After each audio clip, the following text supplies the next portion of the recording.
Do you want to know how to choose colours that will actually work for your whole series of paintings? I think I've finally figured out why some palettes work and some don't.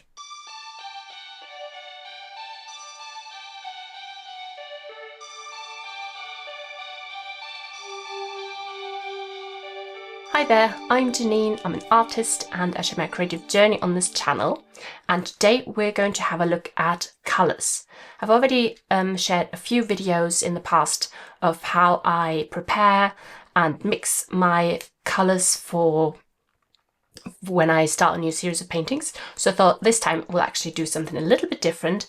I've already chosen my colours, but I'm going to talk you through why I choose the colours I choose.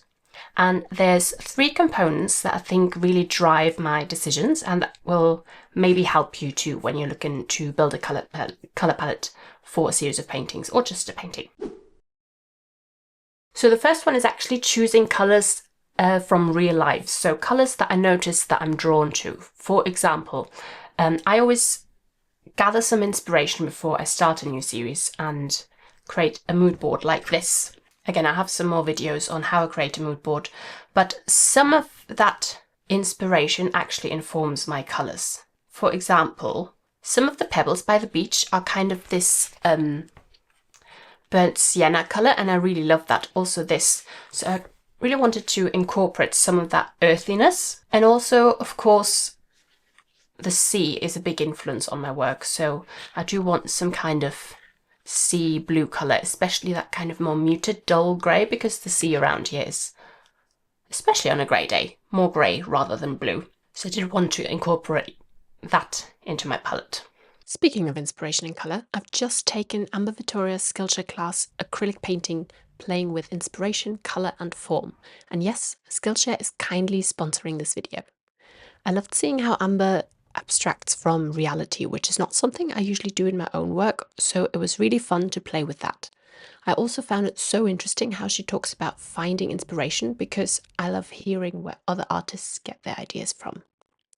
This was a really fun beginner-friendly class with lots of experimenting, and it was really motivating to get me painting because the exercises were so simple.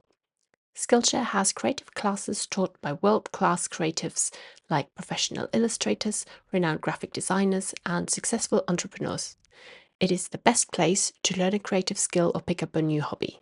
If you're looking to reconnect with your creativity, Skillshare is where humans come to learn from other humans.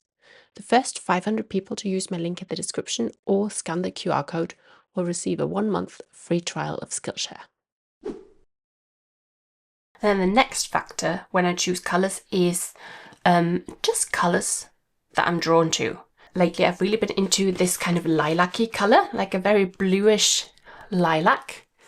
I don't know if it's because my daughter's got some clothes in that colour and it's coming more and more into my life, whereas in the past I actually really hated anything kind of purple. But she sort of brought that into my life, so I think that's maybe why I'm more used to seeing it and more accepting it, and that because I haven't used it that much in the past, it's now I kind of want to use it because it feels fresh to me. And another thing that has already come into my previous series is pink, where again I really didn't used to like pink for a long period of time, but slowly it just kept on creeping into my work, so now I kind of consciously choose it because it feels so much like it's part of my work now. And it might just be that I see a colour and I love it. Like I really like a bright yellow, so I will include that, even though it might not necessarily be in my inspiration. And then the last very important factor actually when you build a palette is to have a variety. And obviously it depends on what you want to achieve with your paintings, but it makes your life a lot easier if you have a variety. So, and by that I mean a variety in value and a variety in the color hue. So let me explain a bit more what I mean by that. And if you've watched any of my previous color videos, you know that when I create a color palette, I always choose 3 base colors of yellow, some kind of yellow, some kind of reddish colour, some kind of blue. It doesn't have to be exactly a red, a yellow and a blue. Sometimes I use, for example,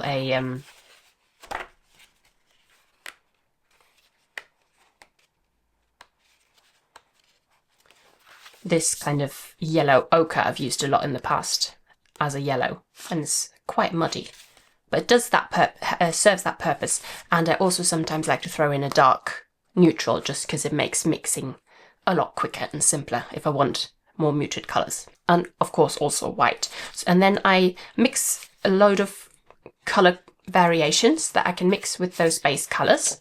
And from those I then pick some colours that I really like. Some of them are drawn from my inspiration, some of them are I'm just purely drawn to the colour, which is also fine.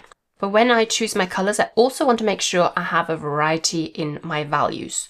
So I like to pick some colours that are lighter and some colours that are darker. So for example, you see here, I quite like these which are fairly light. This is even also quite light, this one.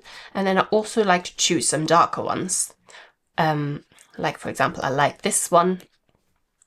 But that totally depends on what you want to do with your paintings. For example, I actually want to explore a little bit of a smaller value contrast, so not too dark and not too light, which is why you see they're actually not, in the colours that I have chosen in the end, there isn't actually that much variety in value. Like I don't have a really dark colour, this is probably my darkest. If I really wanted to, I could mix a darker colour, but I kind of want to keep this almost my darkest shade. Colours like this, I could have made them a little bit lighter, but I thought if I pre-mix this colour, because these are all colours that I've pre-mixed in tubs, like these kind of tubs, and I can always add some white to that really easily while I'm painting, but it's harder to make it darker. So that's why I always make them a touch darker than I might want to use them, just so I can add more white if I want. And apart from having a variety in values, I also like to have a variety in the hue. So for example, something that leans a little bit more yellow like this, something that leans a little bit more red like this one. And blue, I haven't included like a darkish blue. I have included these, which are kind of my blue hues, but I haven't included like a proper ultramarine. At the moment, the way I see my new series, I probably don't want to include very much strong blue, more this kind of light blue. And then also maybe some neutral colours.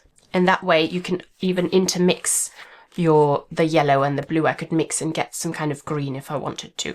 But also because I have the three base colours that are yellow, red and blue, I can always mix those in. And that way I can have pretty much any colour that I want to mix.